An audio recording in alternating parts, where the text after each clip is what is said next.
Welcome one, welcome all to this very, very special video. You know who I am already. Today we're celebrating a very special day, July 9th. Now, if you are watching this on July 9th, congratulations. If not, well then I'm disappointed in you. Nah, I'm just kidding. You're probably just rewatching it, and that's fine. Today we are celebrating the 2-year anniversary of Vegas Strong, the story of the Golden Knights. This was, at the time, my most ambitious project ever. Ever. There was nothing that has come before that amounts to how much effort and work I had to put in for that. Hours upon hours. Writing out scripts, voicing those scripts, revoicing the scripts because I had a voice crack in the middle of one.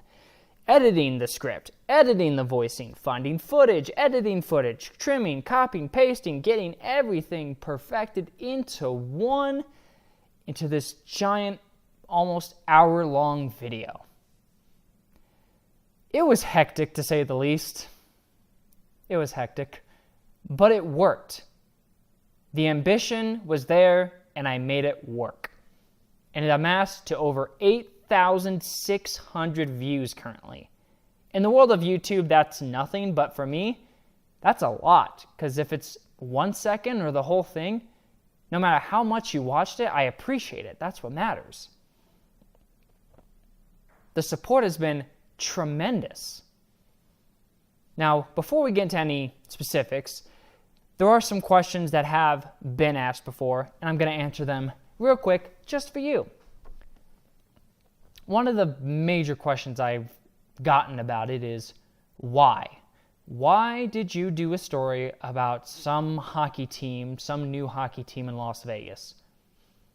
Well, that's a good question because if you look now, there are so many videos and stories about the Vegas Golden Knights season, that first season when they got to the Stanley Cup. A feat that has almost never happened before. They almost made history. They are, I believe, the second team in NHL history to make the Stanley Cup final in their first year of existence. But they almost became, I believe, the first franchise in American pro sports to win the championship in their first year of existence. That's huge. They almost did it, but couldn't. The story's still amazing, though. No doubt. And the videos on YouTube and other outlets, they're so oversaturated with this miracle run the team made. I did something a bit different. I wanted to talk about the origins of Las Vegas hockey. Because that's what I wanted to do. I wanted to do a story about Las Vegas hockey. That's, I guess you could say, the biggest difference between what I did and what many other people have done. Many people did a video about the Golden Knights hockey team in Vegas, whereas I did Las Vegas hockey and the Golden Knights. It was a Las Vegas first. That was the priority. Las Vegas and its relationship with ice hockey, which spans since 1967 through several different minor league teams. And funny enough, that first minor league team back in the 60s is very similar in a very special way to the current Golden Knights. Because back in the 60s, it was just whatever league was around. Just a bunch of small minor leagues. So you just have a small group of ragtag guys around town who said, hey, we want to be a hockey team. People who, they're not good, they're not superstars, but they played because they wanted to. They believed in themselves. If you look at the Vegas Golden Knights after the expansion draft, all of the people who were chosen in that expansion draft were people who thought they didn't matter to their previous teams. That was the thing. It's like, if you were playing for an NHL club and you didn't get protected in the draft, you kind of feel, wow, so they don't care if I leave. I'm not important to them. And that's what happened. You had an entire team of men who thought our old clubs didn't think we were good enough. So let's prove them all wrong. And they did. They proved everybody wrong. Because they were supposed to suck big time. And they made it to the Stanley Cup final in their first ever season.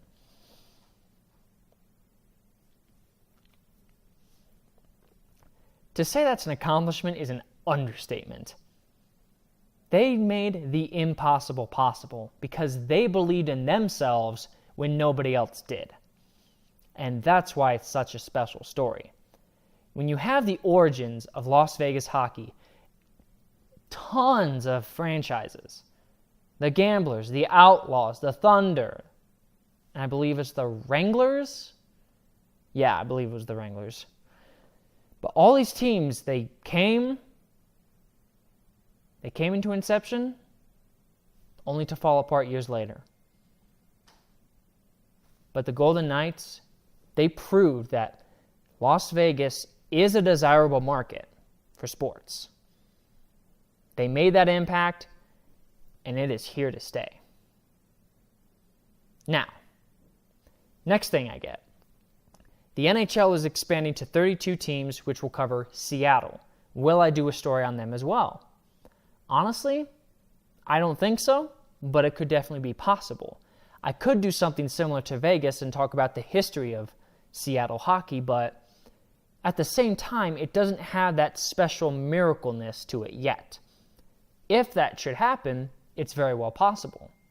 I don't know yet. So, as I mentioned before, we have amassed over 8,600 views on the video. And what we're going to do now is, as of currently, we have 29 comments, and we're going to go through each one of them and see what people have said. So let's try it.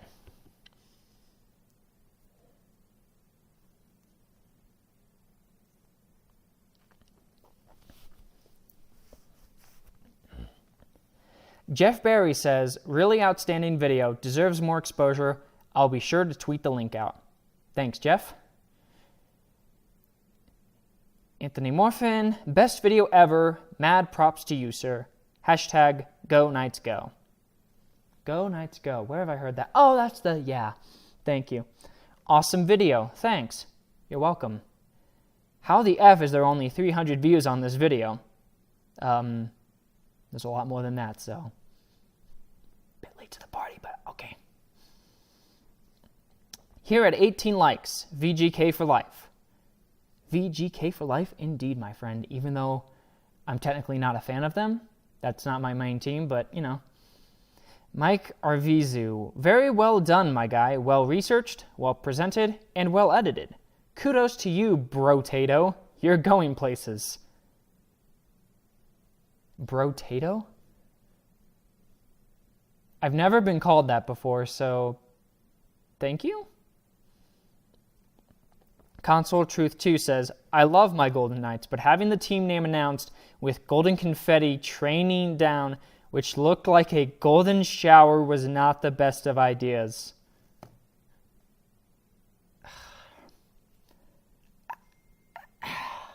I mean, you're not wrong, but why would you... Let's just go to the next one, please. Oh, we left a second comment, actually. No, geez. Though I love my Knights, you messed up with one thing when you said Dagus had beat all 30 teams, which is not true. The one and only team they didn't win against all year was the Minnesota Wild. Look.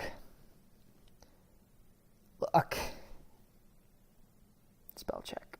Spell check is so important. So important. Let's just go on to the next one.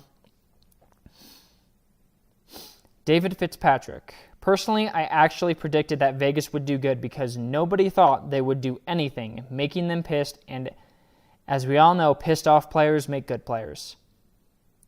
Oh, he's left multiple comments. He also said, and the Blues have just won the Stanley Cup. When Bettman announced Vegas, Quebec City, I feel a great disturbance in the force. Yeah, because that's what happened when the NHL decided to expand to 31 teams.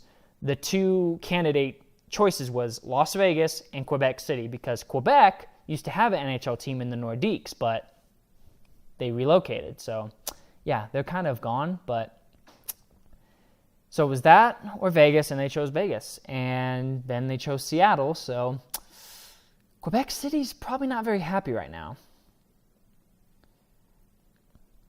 Braven Hodson, my dad had to go there to investigate there on October 1st. I'm now on the 10U VGK team. Well, Mr. Braven, thank you for your support. Good luck with the Vegas team. Mad props to your father for that. So good work. That's what I like to see. Nelsie, you did a great job putting this together. Thank you. I'm just glad to see overall I've been getting lots of comments, lots of positive comments as well. I'm a little nervous. There probably might be one or two negative ones. I'm sure there will be, but we'll find it. All right, we have a string of messages from Jordan Perry Polkin. So we'll go through it as one big comment. I'm watching this as my number one NHL memory of the decade, and I like how he said the stuff about the Blues, and next year they would end up winning it all. I loved that all. When he says the thing about the Blues will make sense later in the video, secretly he means he can tell the future the next year, LOL. Okay, I did not expect the Blues to win the Stanley Cup. Slight off tangent, I'll get to you in a sec. This is great to go back for the memories of the story, but not to relive the moments. Not just my number one moment this decade, but ever in hockey. In my life right now, my trans currently are struggling that the teams I cheer fire, but this will not only be my favorite memory of the decade in life so far, but it will be hard to surpass, and if so, it is still in the tops. So, thank you, Jordan, for all your comments. Might want to check spelling next time. But when he mentions the Blues, I mentioned in the story that the St. Louis Blues were at the time the only team to make the Cup final in their first year. Because in 1967, when the first ever NHL expansion happened, you had the original 6 franchises and the expansion 6 franchises at their own conferences. So all the expansion teams were in one conference and all the original teams were in their own conference, which means somebody was going to get to go to the Cup final regardless, and the Blues were just the luckiest ones. They went to 3 straight Stanley Cup finals and did not win a single Stanley Cup final game.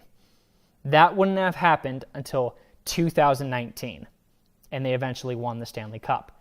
I actually was originally planning on doing a story about the Blues Cup run, but I decided not to because, one, it's been oversaturated enough already, and 2, I wanted to try to take a different spin on it. I was thinking either doing a story about everything before the Cup run, so basically the story where, how would I describe it? Like, basically everything that happened before Binnington came up, that would be like the end of the video, like the moment Binnington gets called up, and it's like, and the rest is history. Or doing a video about the season afterwards, how they bounce back, and it's like, all right, you won the Cup, how did they do the next year? But, of course, due to certain scenarios, that exactly isn't happening as was intended. So, once again, appreciate it, Jordan. Let's look at some more.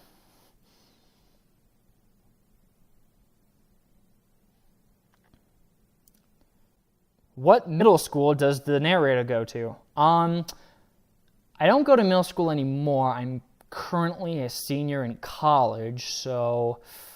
But in terms of the middle school I went to 2 different ones, one public and one private.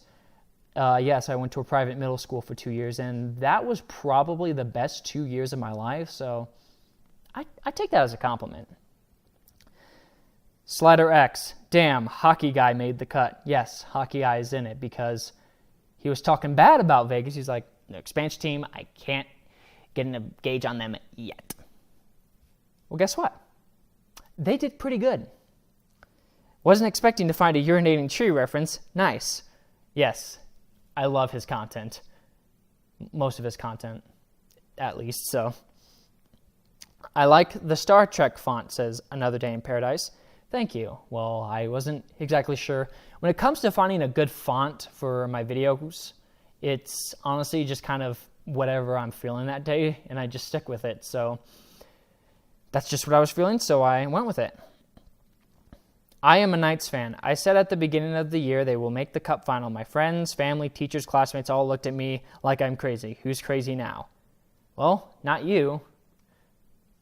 Maybe. I hope not. Anyways. Jeff Reed. It pained me to admit, but I knew early on Washington was going to win, simply because they beat their nemesis Pittsburgh. The adrenaline burst so close to the cup compared to Vegas' season-long milking of the underdog card is what I think made the difference. Washington had spent years failing to get back to the Cup Finals and was repeatedly stopped by Pittsburgh. Getting that win added a fuel to their fire that Vegas simply had no physical way to match. It's one to want the Cup, but to have painstakingly fought for years is something that only comes with time, and time is something Vegas didn't have in their belt, unlike Washington. But now Vegas has that same spark, and they too can begin the journey of getting their win. Now, Jeff, that is actually a real... Hold on. Let me make sure. Okay, never mind. We're good. Now, Jeff, you bring up a good point here. You're probably right to a certain extent. You know, if you fail so many times and once you finally get over that hump, you just have that more passion, more drive to get to that finish line. And as you said, Vegas did not have that. So, obviously, yeah. And it looks like we've got one more comment left from Richard M. Thank you, Davis Wynn, for making this and telling this story. I was there helping transport injured concertgoers to the hospital the night of October 1st. I was also at T-Mobile Arena on October 10th. I saw firsthand the bond that formed between this city and these NHL players. In the days just prior to the home opener, when they would have otherwise been getting to know each other on the ice, they were out in the community donating blood, visiting survivors in the hospitals, and spending time with the family members of the victims who perished. There had been some lavish, glitzy Vegas-style inaugural night festivities and pregame shows planned, already paid and rehearsed for weeks, which was all scrapped, and in place the pregame event was dedicated to the 58 victims who lost their lives 9 days earlier. Minutes prior to the first ever puck drop, the crowd rose and stood in silence for 58 seconds, as the interior of the arena was bathed in gold light and the names of each victim projected onto the ice surface. As the Jumbotron silently displayed each second from 1 to 58, it was one of the most powerful moments I've ever been a part of, as not a single twitch from 18,000 people was seen. It was like being inside a painting. After the number 58 faded and the lights came up, I don't believe there was a dry eye in the house. So after such an emotional moment, how does an NHL expansion team rise to the level it takes to compete in the inaugural NHL home game? By riding that emotional wave and scoring 4 goals by the halfway point of the first period. That's how. In my opinion, it was that amazing, inspired performance that solidified the bond between the players and the fans and began a huge wave of momentum that these guys rode all the way to the Stanley Cup final. I was already an NHL fan of nearly 40 years, and I feel extremely lucky to have been witness to this and getting the rare gift of being able to follow an NHL team from the start. That's really powerful. Much thanks to you, Mr. Richard, for what you did on that horrific night. Stuff like this really does make a difference in people's lives, you know. Showing that kind of careness, that kindness to people, and just saying, hey, no matter what, we can get through this. That's one of the most powerful things you can do. So that's where we're going to wrap this up. 2 years of Vegas Strong, and it's probably still one of the greatest projects I've done. And I want to also take this moment to thank everyone who has been with me throughout this whole time. I really do appreciate it. Who knows what the future has in store for us in terms of projects or maybe a new idea coming out. I've really been getting a foothold in terms of documentary work and sort of just informal, not informational videos, you know, because I like telling people about something that they may not know about. I love telling people, hey, there's this cool thing. This is what it is. Here's what you can learn about it. I did that with Vegas Strong. I did that with League of Liars. I did that with the Lo-Fi documentary. And considering how well they've all done, I could easily see myself doing more of those. So we'll wrap it up here. Thank you for watching. Thank you for supporting. Peace out.